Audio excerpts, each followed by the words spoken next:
Solution में बढ़ते हैं आगे और डिस्कस करते हैं डाइल्यूशन।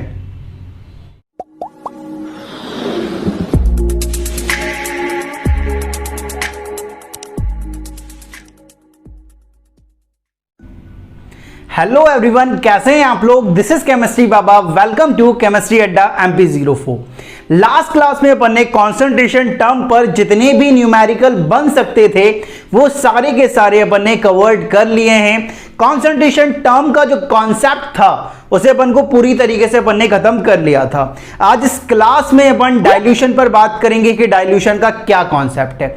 डाइल्यूशन का मतलब क्या होता है? Further addition of solvent in solution. आपके पास पहले से कोई सॉल्यूशन है, आप सिर्फ उसमें क्या ऐड करो? सॉल्वेंट ऐड करो, तो ये जो फेनोमेना कहलाएगा वो क्या कहलाएगा? आपका डाइल्यूशन कहलाएगा। याद रखना है कि हमें क्या ऐड करना है? सिर्फ सॉल्वेंट। तो वो फेनोमेना क्या है? डाइल्यूशन। अब डाइल्यूशन फेनोमेना को थोड़ा और अच्छे से समझते हैं। जैसे कि समझो मेरे पास एक सॉल्यूशन है, मेरे पास क्या एक बीकर है भाई, ठीक है। बीकर हो सकता है ना, ये बीकर है, ठीक है। अब बीकर में क्या है?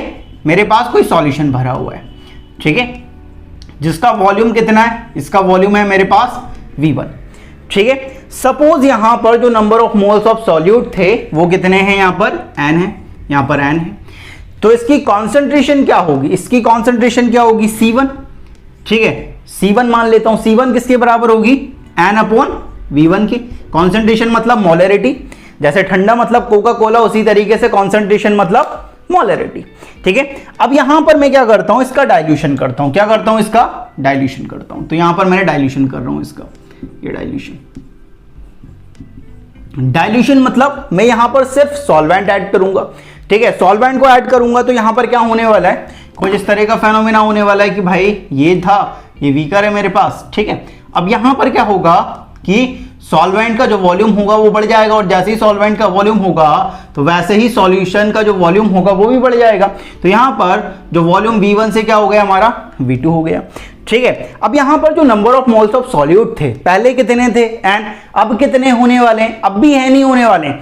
अब यहां पर नंबर ऑफ सॉल्यूट तो कुछ चेंज नहीं होने वाला है, क्योंकि आप सॉल्यूट से कुछ नहीं कर रहे हो भाई, ठीक है। जो भी चेंज कर रहे हो वो आप सॉल्वेंट में कर रहे हो, क्योंकि आप डाइल्यूशन कर रहे हो। डाइल्यूशन में सिर्फ आप सॉल्वेंट ऐड करते हो, सॉल्यूट ऐड नहीं करते हो।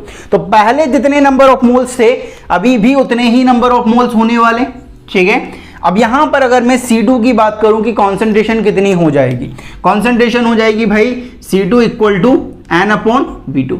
एक बात अपन जानते हैं, क्या? V1 से क्या ज्यादा है? V2। अगर V1 से V2 ज्यादा है तो जो हमारा C1 होने वाला है वो क्या होने वाला है? C2 से ज्यादा होने वाला है, क्योंकि वॉल्यूम और कॉन्सेंट्रेशन एक दूसरे के क्या? इनवर्सली प्रोपोर्शनल चलते हैं। अब बिफोर डाइल्यूशन और आफ्टर डाइल्यूशन में बात करता हूं। कहां पर बात करता हूं? बिफोर डाइल्यूशन, डाइल्यूशन के पहले, और आफ्टर डाइल्यूशन। बिफोर डाइल्यूशन बात कर रहा हूं मैं, और आफ्टर डाइल्यूशन बात कर रहा हूं, ठीक है। ये जो केस है वो बिफोर डाइल्यूशन का केस है, और ये हमारा आफ्टर डाइल्यूशन का केस है। तो बिफोर डाइल्यूशन और आफ्टर डाइल्यूशन एक चीज यहां पर सेम रही है, कांस्टेंट रही है। क्या रही है? यहां पर जितने number of moles of solute पहले थे अभी भी उतने ही number of moles of solute हैं। मतलब N यहां पर क्या है भाई? बराबर है। और N को अगर मुझे निकालना है तो मुझे क्या करना पड़ेगा? कॉन्सेंट्रेशन और वॉल्यूम को मल्टीप्लाई करना पड़ेगा। तो यहां पर क्या हो जाएगा? C1V1 = C2V2, ठीक है। अब कॉन्सेंट्रेशन मतलब मोलरिटी लिए, तो मैं यहां पे ऐसा लिख सकता हूं ना कि M1V1 = M2V2। तो यहां पर हमारे क्या है? नंबर ऑफ मोल्स जो है वो सेम है। अगर मैं ऐसा लिखता हूं N1V1 = N2V2, तो इस केस में मेरे नंबर ऑफ मोल सेम नहीं होंगे। क्या सेम होंगे? Number of gram equivalent. यहां पर होंगे नंबर ऑफ ग्राम इक्विवेलेंट मेरे सेम होंगे, यहां पर number of gram equivalent same होंगे, ठीक है। तो हमारे पास जो कॉन्सेप्ट आया कि डाइल्यूशन का केस जब होगा तो वो M1V1 = M2V2 या N1V1 = N2V2 को फॉलो करेगा, ठीक है। तो यहां से अपन ये चीजें निकाल सकते हैं। तो ये है कॉन्सेप्ट ऑफ डाइल्यूशन कि डाइल्यूशन में एक्चुअल में क्या हुआ है। अब जल्दी से लो इसका स्क्रीनशॉट। तो ले लिया है आपने इसका स्क्रीनशॉट। आगे बढ़ते हैं और डिस्कस करते हैं जो भी न्यूमेरिकल बन सकते हैं डाइल्यूशन पर, उनकी बात करते हैं। डाइल्यूशन पर सबसे पहला न्यूमेरिकल हमारे पास कुछ इस तरह से आता है। 50 ml of 1 molar HCl solution is diluted by 150 ml of water. Find out the concentration of solution. आपके पास 1 मोलर 50 ml HCl सॉल्यूशन था, उसे आपने क्या करा 150 ml वाटर से डाइल्यूट कर दिया, तो जो कॉन्सेंट्रेशन आने वाली है HCl सॉल्यूशन की वो कितनी आएगी ये हमें बताना है। तो यहां पर अगर बात करें तो यहां पर जो हमारा M1 है वो कितना है भाई, वो है हमारे पास 1 मोलर। V1 कितना है हमारे पास, V1 है हमारे पास 50 ml। ठीक है, अब हमसे पूछा है कि इसकी कॉन्सेंट्रेशन क्या होगी, हमें आप M2 निकालना है कि M2 क्या होगा और इसका V2 क्या होगा। इसे डाइल्यूट कर दिया है कितने से 150 ml से, तो V2 कितना हो जाएगा 50 प्लस 150 दैट इज 200 ml। तो V2 हो जाएगा हमारे पास 200 ml। अब डाइल्यूशन है तो अपन लगा सकते हैं क्या M1 V1 इक्वल टू क्या M2 V2। ठीक है, M1 क्या है हमारे पास 1, V1 कितना है 50। ठीक है, M2 हमें निकालना है, V2 कितना है हमारे पास 200। तो M2 क्या होने वाला है, M2 होने वाला है हमारे पास 50/200 दैट इज 1/4, दैट इज 1/4। ये अपन इसे सॉल्व कर सकते हैं। अपन एक जनरल मेथड भी अप्लाई कर सकते हैं, कोई बड़ी बात नहीं है। यहां पर देखो मोलरिटी और वॉल्यूम एक दूसरे के इनवर्सली प्रोपोर्शनल चलते हैं, ये बात तो हमें पता है। अब यहां पर देखो पहले मोलरिटी कितनी थी 1 मोलर और वॉल्यूम कितना था 50 ml। अब वॉल्यूम कितना हो गया 50 से 200 ml, मतलब 4 टाइम हमारा वॉल्यूम क्या हो गया है, बढ़ चुका है। अगर 4 टाइम वॉल्यूम बढ़ चुका है तो जो हमारी मोलरिटी होगी वो 1/4 हो जाएगी। ठीक है, 1/4 टाइम हो जाएगी इनिशियल के, 1 के 1/4 टाइम कर दो कितना आएगा 1/4 मोलर। पहले इतनी ही थी तो इतनी हो जाएगी, एक जनरल अप्लाई कर सकते हैं यार। ठीक है, क्योंकि मोलरिटी और वॉल्यूम ऑफ सॉल्यूशन एक दूसरे के इनवर्सली प्रोपोर्शनल होते हैं। अगर वॉल्यूम बढ़ेगा तो मोलरिटी उतने ही फ्रैक्शन से कम हो जाएगी। अगर ये 4 टाइम बढ़ा है तो ये 4 टाइम क्या हो जाएगी, कम हो जाएगी। ठीक है, तो इस तरह से भी निकाल सकते हैं और डाइल्यूशन तो लगा ही सकते हैं। ठीक है, तो इस तरह से अपन इसे सॉल्व कर सकते हैं। आप जल्दी से लो इसका स्क्रीनशॉट।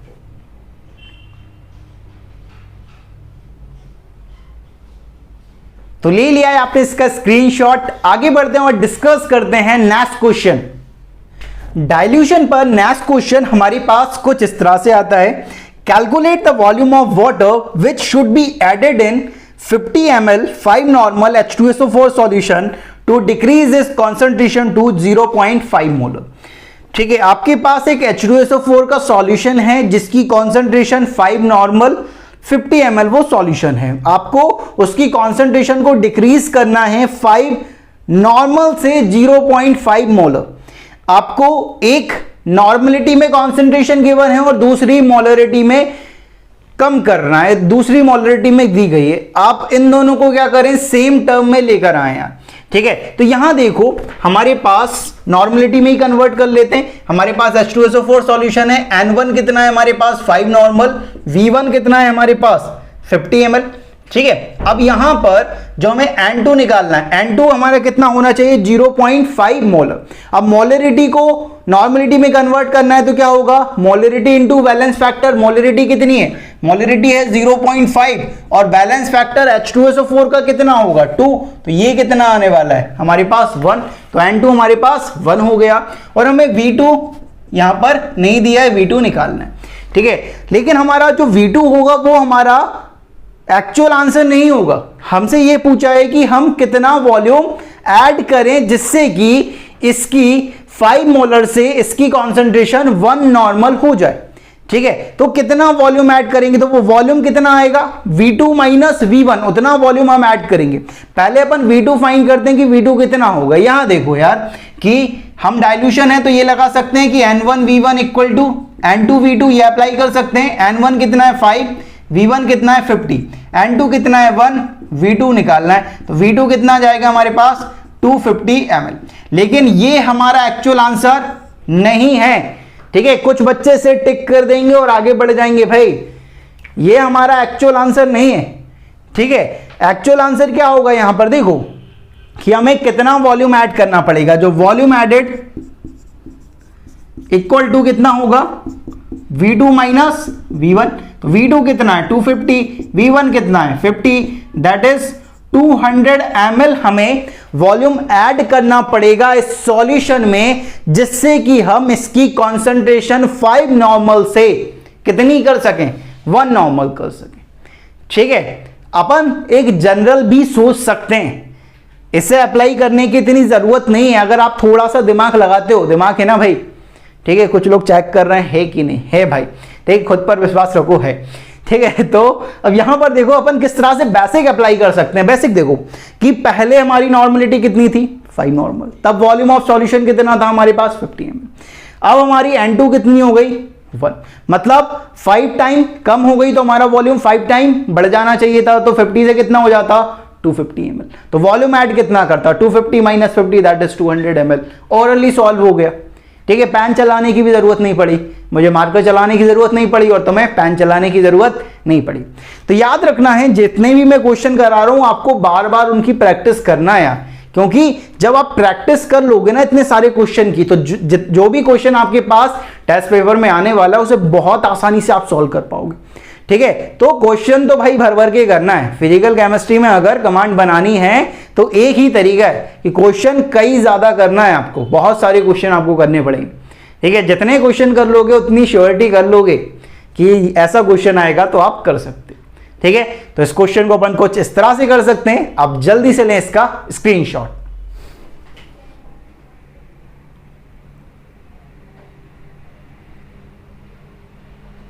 तो ले लिया है आपने इसका स्क्रीनशॉट। आगे बढ़ते हैं और डिस्कस करते हैं नास कॉन्सेप्ट। नास कॉन्सेप्ट आता है यार हमारे पास when solution of same solute are mix. हमारे पास 2 या 2 से ज्यादा सॉल्यूशन है जिनमें सेम सॉल्यूट इन्वॉल्व है, उनको अगर हम मिक्स करते हैं तो जो फाइनल सॉल्यूशन बनेगा उसकी मोलरिटी या नॉर्मलिटी क्या होगी। तो उस केस में हमारी जो फाइनल मोलरिटी होती है वो किसके बराबर आती है, m1v1 plus m2v2 plus dash dash dash divided by v final.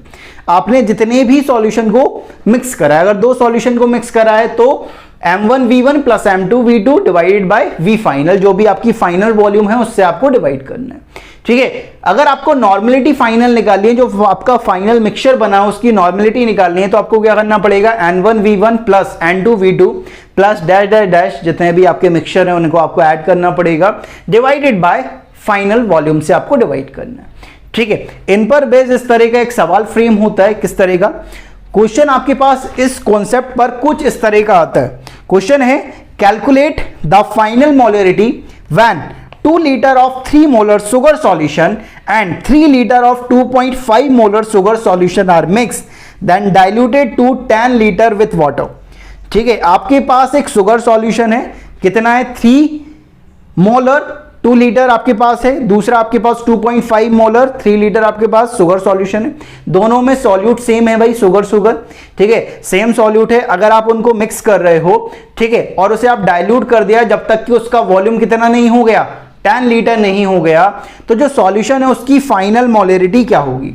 अगर हमें फाइनल मोलरिटी निकालनी है भाई, एफ फाइनल निकालना है, तो किस तरह से सॉल्व कर सकते हैं। m1 कितना है, m1 है हमारे पास 2.5 या सॉरी 3 इंटू 2 प्लस यहां पर आएगा कितना 2.5 इंटू 3, और वॉल्यूम फाइनल कितना है, जब तक डाइल्यूट किया जब तक कि उसका वॉल्यूम 10 लीटर नहीं हो गया, तो फाइनल वॉल्यूम कितना हो गया हमारे पास 10।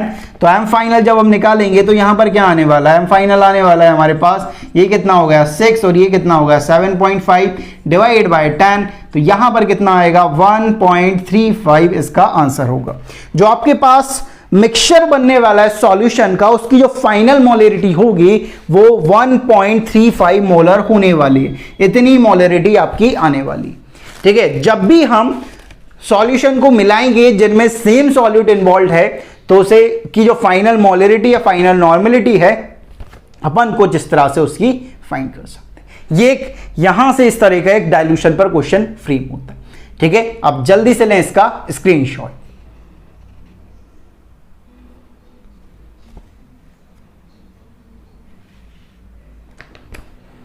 तो ले लिया है आपने इसका स्क्रीनशॉट।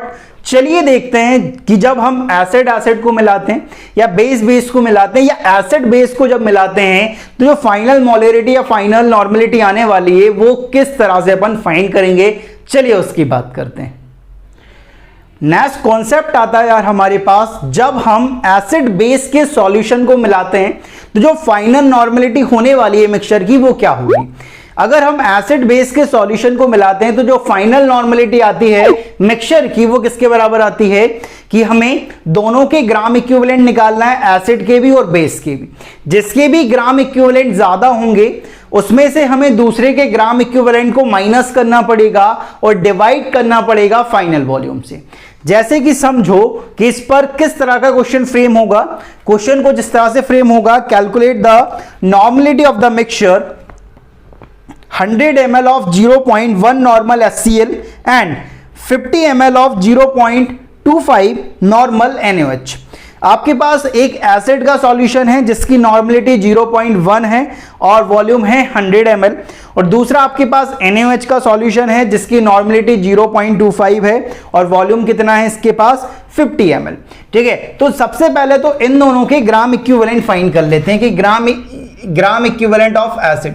अगर इक्विवेलेंट ऑफ एसिड अगर फाइंड करें तो इक्विवेलेंट ऑफ एसिड क्या होगा, N इंटू V।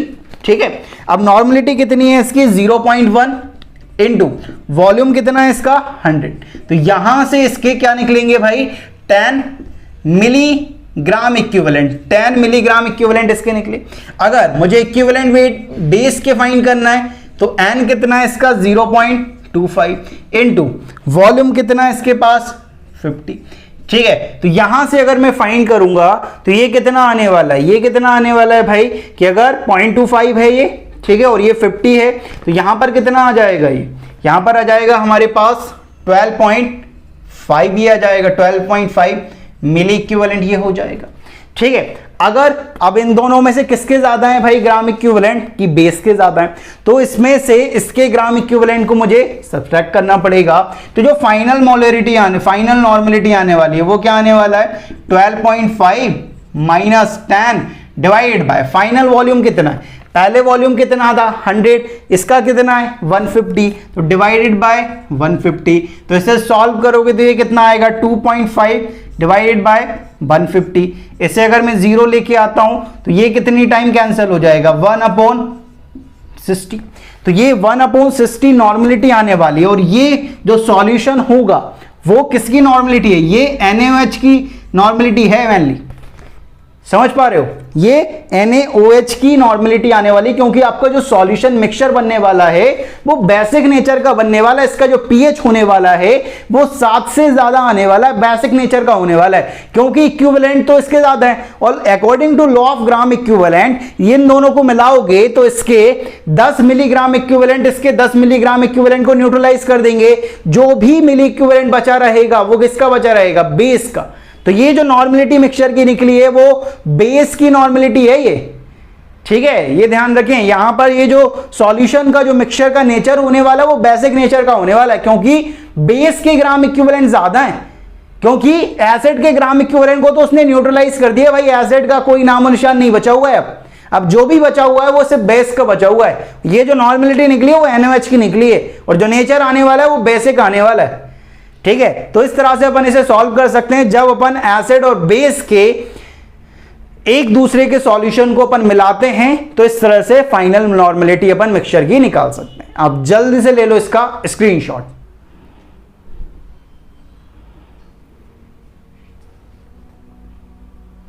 तो ले लिया है आपने इसका स्क्रीनशॉट। आगे बढ़ते हैं और देखते हैं कि जब हम एसिड के सॉल्यूशन को मिलाएं या बेस के सॉल्यूशन को मिलाएं तो नॉर्मलिटी जो मिक्सचर की निकलने वाली है वो किस तरह से निकलती। नेक्स्ट कॉन्सेप्ट आता है यार कि जब हम एसिड सॉल्यूशन को मिलाएं या बेस के सॉल्यूशन को मिलाएं तो जो मिक्सचर बनेगा उसकी फाइनल नॉर्मलिटी क्या होगी। तो उस केस में अपना जो सेम सॉल्यूट वाला कॉन्सेप्ट था ना सेम ही होने वाला है, क्योंकि एसिड का नेचर सेम ही होता है और बेस का नेचर भी सेम ही होता है भाई। जब एसिड को मिलाएंगे या बेस को मिलाएंगे तो उस केस में वही रिजल्ट आने वाला है जो हमारा सेम सॉल्यूट मिक्स करने पर आता था। तो वहां पर हमारी फाइनल नॉर्मलिटी होती है N1V1 plus N2V2 dash divided by final volume. ठीक है, जैसे कि समझो अब इन पर बेस किस तरह का क्वेश्चन बनेगा। क्वेश्चन है आपके पास कि 100 ml of 0.2 molar H2SO4 and 200 ml of 0.2 molar HCl। ठीक है, इन दोनों को आप मिक्स कर रहे हो और आप फाइनल नॉर्मलिटी चाह रहे हो कि इसकी फाइनल नॉर्मलिटी क्या होगी। अब यहां पर अगर बात करें तो यहां पर जो हमारा N1 है N1 नहीं है, हमारे पास मोलरिटी गिवन है, मोलरिटी से नॉर्मलिटी निकालना है भाई, तो मोलरिटी को वैलेंस फैक्टर से मल्टीप्लाई करना पड़ेगा। तो मोलरिटी कितनी है हमारे पास 0.2 इंटू 2, तो यहां पर 0.4 आने वाली है। तो V1 कितना है हमारे पास, V1 है हमारे पास 100 ml, ठीक है। N2 की बात करें तो N2 कितना है हमारे पास, N2 है हमारे पास 0.2 मोलर। HCl का वैलेंस फैक्टर 1 होता है तो इसकी नॉर्मलिटी भी हमारी 0.2 ही रहने वाली है, और जो V2 होने वाला है वो कितना है हमारे पास 200 ml। तो अगर हमें N फाइनल निकालना है तो N फाइनल क्या होगा, N1 into V1, 0.4 into 100 plus 0.2 into 200 divided by final volume कितना है भाई 200 प्लस 100 दैट इज 300। तो यहां से निकालोगे कितना आएगा 40 प्लस, अब यहां से अगर बात करें तो ये भी कितना होगा 40 डिवाइडेड बाय 300, तो यहां से क्या जाएगा 80 अपॉन 300, ठीक है। ये अपन लिख सकते हैं कि 8 अपॉन 30 या 4 अपॉन 50, तो 4 अपॉन 50 नॉर्मल हमारे मिक्सचर की नॉर्मलिटी आने वाली है, जो हमारा मिक्सचर बनने वाला है जब हम, ठीक है, जब हम 0.4 normal 100 ml solution plus 0.2 normal and 200 ml HCl solution, H2SO4 solution और HCl सॉल्यूशन दोनों को मिक्स करेंगे, तो उस केस में जो हमारी नॉर्मलिटी निकलेगी ना मिक्सचर की, वो कितनी निकलने वाली है 4 अपॉन 50 नॉर्मल निकलने वाली है, ठीक है। तो ये सेम केस है जैसा अपन ने सेम सॉल्यूट का नहीं पढ़ा था, कि जब हम दो सॉल्यूशन को मिलाएं जिसमें सेम सॉल्यूट इन्वॉल्व है, सेम वैसा ही रिजल्ट आता है जब आप एसिड एसिड के सॉल्यूशन को मिलाओ या बेस बेस के सॉल्यूशन को मिलाओ। लेकिन एसिड बेस को मिलाओगे तो उल्टा आने वाला है भाई, ठीक है। इक्विवेलेंट निकालने हैं दोनों के, जिसके इक्विवेलेंट ज्यादा है उसमें से माइनस करके फाइनल वॉल्यूम से डिवाइड करना पड़ेगा, तब आपका एक्चुअल आंसर आएगा, इस बात का ध्यान रखें, ठीक है। तो इस तरह से अपन निकाल सकते हैं इसके, और यहां पर आकर जो डाइल्यूशन का पूरा कॉन्सेप्ट होता है ना वो खत्म होता है। इसका स्क्रीनशॉट लें फिर बात करते हैं।